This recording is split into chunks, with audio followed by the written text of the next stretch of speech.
Good morning guys, it's the beginning of day 6. Last night we ended up going out to dinner and then we went and saw an impressionist, and then after that we went up to the deck and then we had the late night island night, Hawaiian night or something of that sort. And now we are actually docked in Tauranga and we are about to head up and have our breakfast and then we'll be off. So yes, I'm quite excited for today. I hear we could get sunburned pretty badly, which is probably not ideal, but yeah, I'm excited. Will everything we know be lost and changed for something new?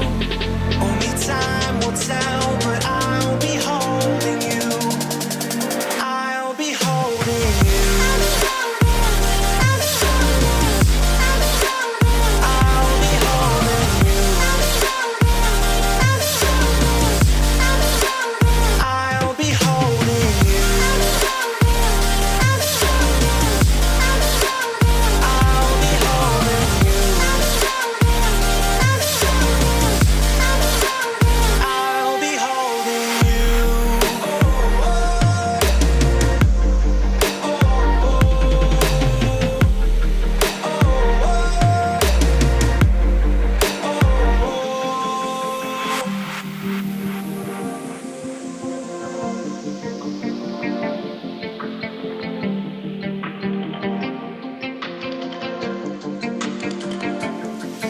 Let's slow down.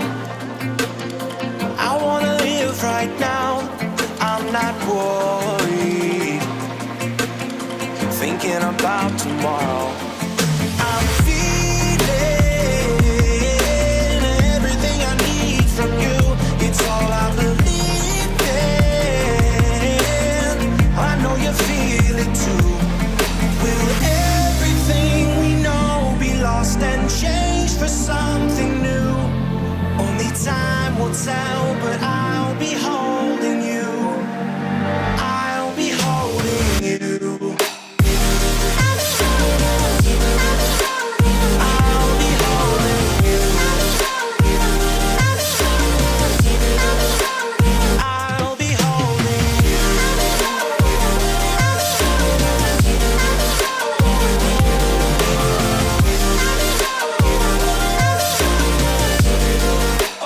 I'll be holding. Things first, we've just walked in a stone-lined pathway back behind me.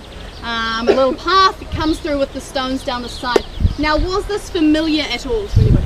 If I rejig your memory, at the beginning of the Fellowship of the Ring, we have Gandalf and Frodo ride into the Shire on a horse-drawn cart, and the first view you get of Hobbiton, or the Shire, is where we're standing now. The reason it's not as wide as what you would have expected is, don't get me wrong, the horse-drawn cart did come down here. The difference was in the cart. Now, during the film, you see Gandalf and Frodo sitting side by side. During filming, Frodo Baggins, or Elijah Wood, sat 3 meters back behind Gandalf, making Frodo look very small in comparison. So it's called force perspective. It was all about the camera angle, creating the illusion that they were sitting side by side, when in reality 3 meters is a big distance. Now, I've watched it plenty of times and I still can't see that 3 meters distance. The same pathway if you've only seen the Hobbit trilogy. Bilbo Baggins finally, about 45 minutes into the first film, wakes up and decides he does want to catch the dwarves. He leaves his house at the top of the hill there, he runs down the side of the hill, he jumps the fence at the far side of the garden there, he runs through this garden and he disappears around that corner we've just come as he says, "I'm going on an adventure." The garden which he runs through and where we're standing now, it is all real. There are 6 full-time gardeners out here, and it is their job to try and keep it looking like this. It is grown to be a big garden on purpose, and this was because standing next to it, even I'm made to look like quite a short person. Big garden, small people, you can see what it did.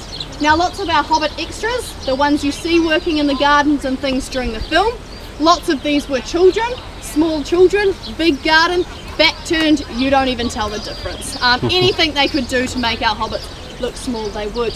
Now, as we walk through, you'll notice that almost everything is real. However, it is a movie set. There are a few exceptions to this rule, and one of those is the pumpkin you might have seen as you came in. It's at the front of the garden on display. Now, it is made out of fiberglass, but it is based on a real pumpkin grown right here in the Hobbiton garden. 2 years ago we had a pumpkin that weighed in at 77.6 kilograms. It was on display for a year in our Green Dragon until it went rotten. However, we were so proud of it that we took 3 models, not just one. There are 3 of these pumpkins hiding around the Hobbiton Movie Set, and they will be displayed for as long as we possibly can. Some of the potatoes and other vegetables on display as well are made out of plastic, but the majority, so the courgettes and things in front of you, they are actually all real. We've got an abundance of these in the garden at the moment. There are 44 of the little houses to see today. You may have noticed as we came in that the hobbit hole doors come in different sizes. So there's much smaller ones. These ones in behind you, it's about a 60% scale.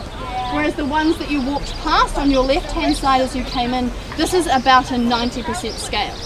The reason that we had different sized doors was all about perspective. So if you wanted somebody to look small, i.e. our hobbits, you placed them outside a big door. If you wanted somebody to look big, you placed them outside a little door. So Gandalf, as you can imagine, was only ever seen outside these little wee doors. Now where we're going to walk past, we're going to walk past a little maroon door. And if you remember in the Fellowship of the Ring, there's a hobbit out the front here sweeping. And the children all run over the top of this hill and they stand in the little gateway where we're going to exit the garden as they jump up and down and ask Gandalf for those fireworks. So if anybody wants to do that as we go through, you are more than welcome. Otherwise we're going to head on into our next area. It's a little bit bigger, a little bit more room, and we'll have a look around that part.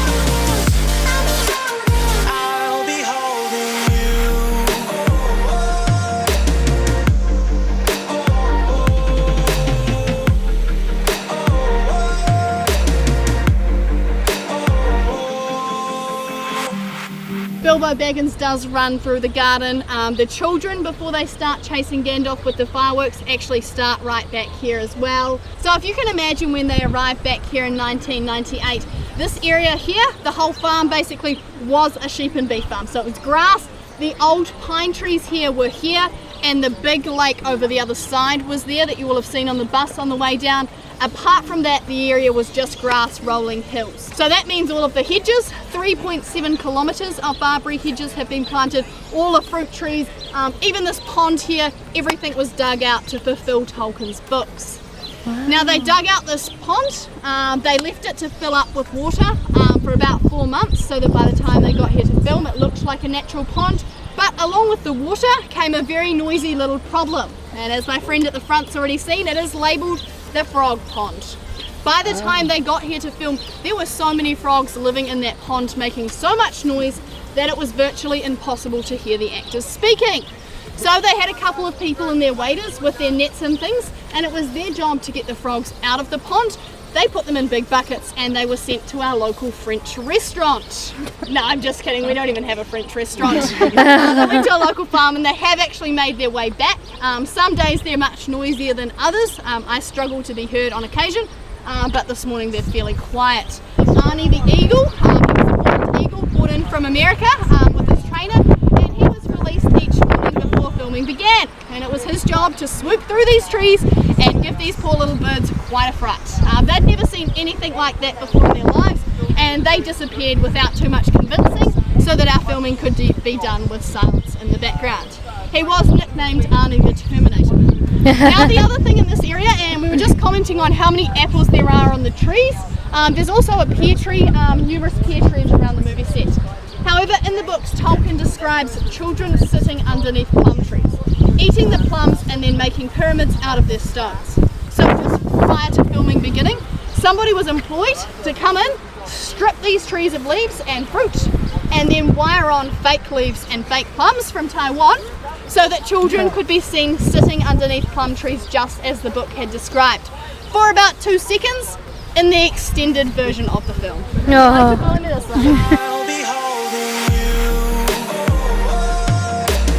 Now another very special tree to Hobbiton is right on the top of the hill. Now this was the biggest problem with choosing this particular farm as the location for the Hobbiton. The first plan of attack in creating an oak tree on the top of the hill and on top of Bag End was to change the big pine tree to its right hand side into an oak tree. But if you can imagine the work involved in stripping off every single pine needle and every pine cone and wiring on fake leaves and things, you can see they decided there was an easier way. Now, Lord of the Rings, a very temporary movie set, never meant to last because the Hobbit trilogy and tourism had never been considered. What they did was they actually bought a real oak tree of a local farmer. They had it cut down into over 60 pieces and put on the back of a truck. It was carted out to the movie set and a team of 10 engineers were employed to bolt, screw and nut that tree back together. Now, of course, they did have to wire on fake leaves because a tree with no roots in the ground is not particularly happy. And this is the tree which you see overlying Bag End in the Lord of the Rings. And it came down very quickly once they'd finished filming, as it wasn't that stable. Now they came back 10 years later wanting to film The Hobbit. They needed virtually an identical tree, but this time a tree which looked about 60 years younger, because of course The Hobbit is set 60 years prior to Lord of the Rings. And it was at this point they decided the easiest option they had was to build a fake oak tree. So the tree on the top of the hill, it is completely artificial. It has a steel trunk surrounded by polystyrene and expanding foam. It then has silicone around the outside which looks like the bark. A team then wired on by hand 200,000 leaves to that tree. Wow. Now 10 days before filming, Peter Jackson himself stood down here where we are now. He took one look at the tree on the top of the hill and he said the colour of those leaves is just not quite right. So then they had 2 cranes brought in because it was only 10 days before filming and they were urgently spray painting those leaves a slightly darker, different shade of green. And who can actually remember seeing this tree in The Hobbit? 8 or 9 seconds in the whole trilogy put together. All that work.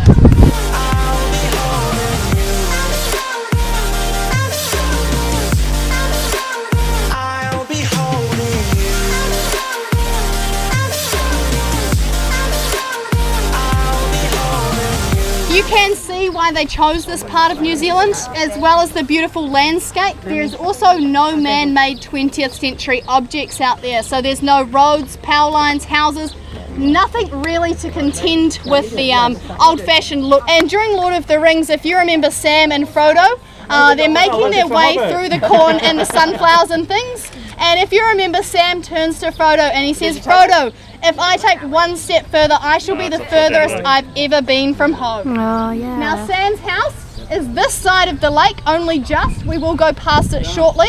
So he was maybe 300 metres from his house when he said that. They weren't very adventurous little creatures at all. If you remember at Bilbo's birthday, as he turns 111, they've got their pints of beer in their hands, celebrating, having a great time. Now, it was decided to try and get the actors more into character. They would allow them to drink real beer. It took them 33 takes and 13 hours of filming over 3 nights to get the party scene as you see it. So the beer they drank was restricted to a 1% ale. It was called a sobering thought, and it was brewed by the Good George Brewery in Hamilton. They brew everything that you guys are going to get to try later on in our tour. It is all exclusive to Hobbiton. The fireworks lit off on the party field just down below us. The majority of these were real fireworks, with the exception, of course, of the big dragon. Now, this was a cherry picker with a big spotlight on the end, which circled around and scared away all the hobbits. Now, if you can imagine sitting up here being a New Zealand farmer, invited to watch some filming at the back of your farm, and all they could see was these little wee people with big hairy feet running away from a cherry picker. Ian had no idea what Lord of the Rings or hobbits were, and he was very, very confused from up here watching the party scene as it underwent. They used coal, lowered it in the top of the chimneys, and that's how they created that effect. But it was a full-time job for somebody running around the movie set, putting coal in this chimney, lighting it, and then running on to the next one to keep them swirling. When they came back for The Hobbit 10 years later, technology had advanced a little, and it was coal which they used at the top of their chimneys. And then just last summer, we had the smoke machines installed. So now, the chimneys which you do see smoking, it is a smoke machine in the top of those chimneys, creating that illusion. The other thing which is pretty cool is the washing lines around the movie set. You've probably seen numerous of these already. Now, 2.5 weeks before filming of The Lord of the Rings began, somebody was actually paid each morning to go from the nearest hobbit hole up to the clothesline and hang washing out. Again in the afternoon, they would come back and they would get their washing off the line and take it back to the same hobbit hole. Every single day for 2.5 weeks, whether it was raining, there was hail, or the sun was shining. And it was done purely to create these marks in the grass that so from the aerial panoramic shots, it looked like people had been living and working in Hobbiton. So the eye for detail, they didn't miss anything. Absolutely everything outside Bag End is movable because they had replicas of each thing, 50% the size, making Gandalf look a little bit taller as he walked up those stairs home. Now the interior of Bag End was filmed in Wellington in a studio, and this was no different. There were 2 versions of this as well.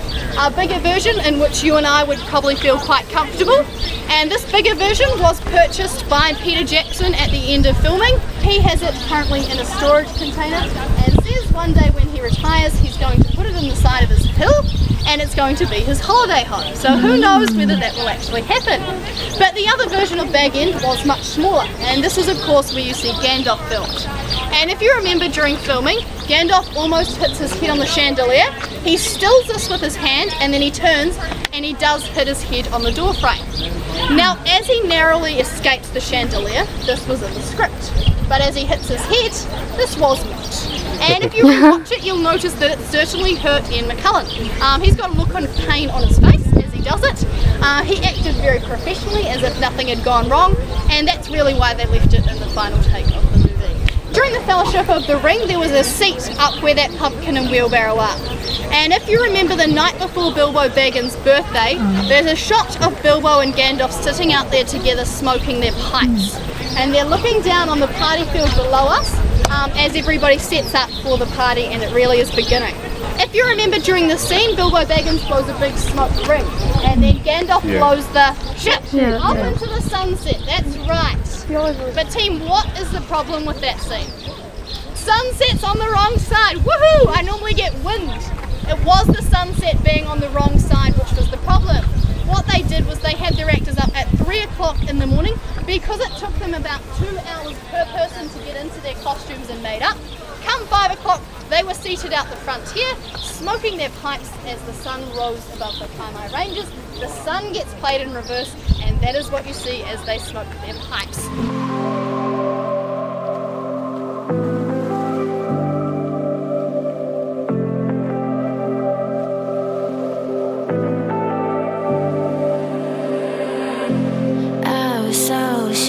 Sam and Rosie's. It features right at the end of The Return of the King, one of the only happy scenes in any of the movies. We have Sam walking up this pathway home, and as he gets home his wife Rosie's standing in the doorway and she's got a little girl down beside her and a little baby on her hip. Do you remember this? Yes. Now the little girl who runs out and jumps into Sam's arms, her name was Ellie Austin, and she was Sean Austin, who plays Sam's daughter in real life.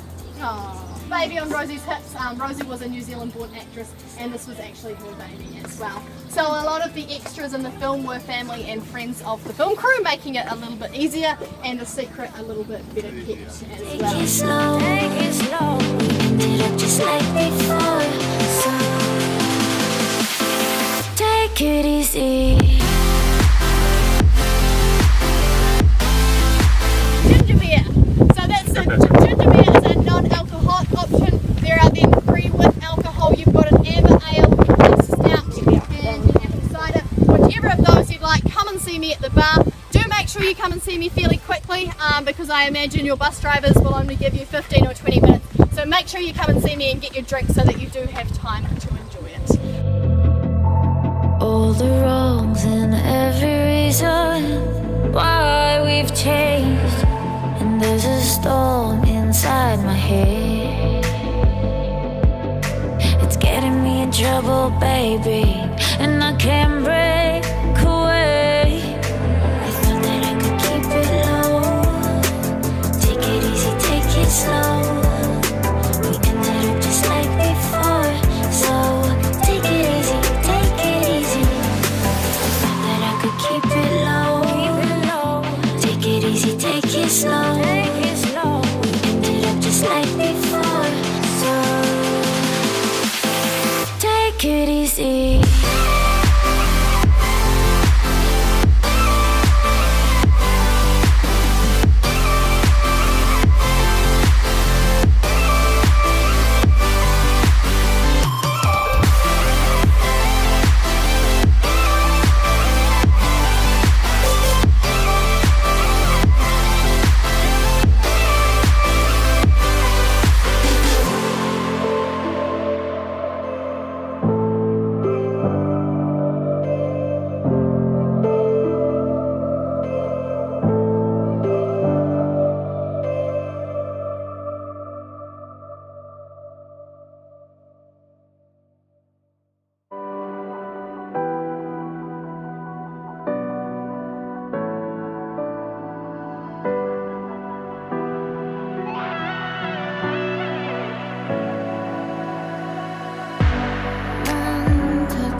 Hello everybody, so it's pretty much getting towards the end of day 6. I just wanted to come in and check in because we just finished having dinner, we got some professional photos taken, and now we are just about to get ready and then go ice skating. So super excited about that. And then later on today I have I think it's like a relationship, kind of like a quiz show, like how well do you know this person, so it's kind of like fun and games, so I'm looking forward to that.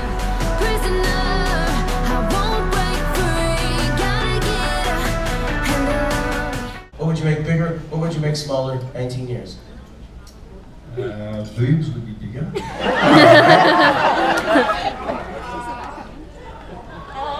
happy with the second one, but Smaller butt.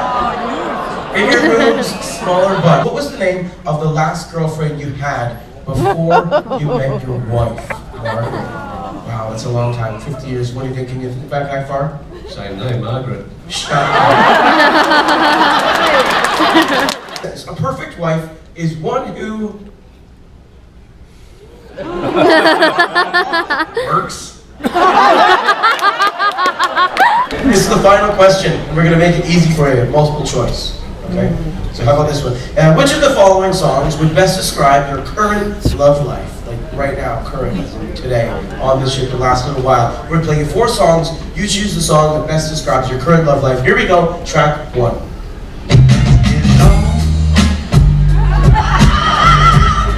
Let's get it on. Track 2.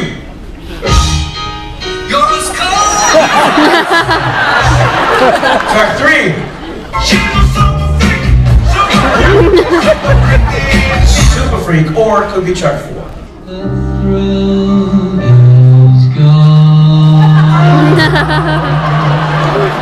Alright, we said to your husband David, we said, David, if you could change 2 things about your life.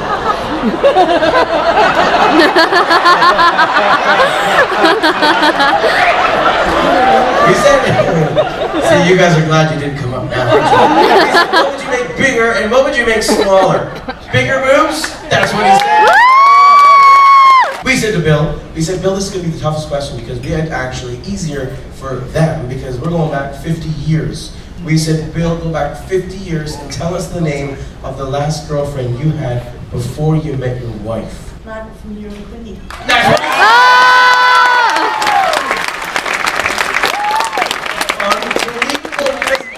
Right, that is so sexy that they all got it right. Her mother-in-law was an animal. What animal would she be? You're cute, sweet, cuddly, adorable, not interfering with anything. Just cutest, doesn't carry a gun. Right? What animal would she be? Well, if you could answer before we get to Napier, horse. Hay is for horses. I don't think that's what he said. No, he said a hyena.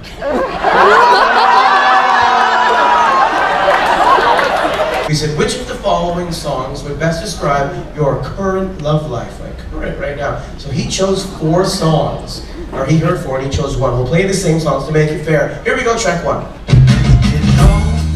Track number 2. Could be number 3. Or the last one.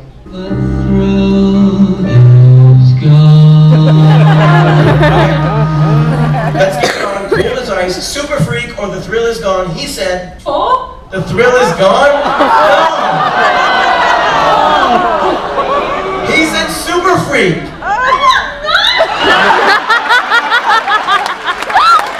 Yes, you are. We know something about you. By the way, who are you cruising with?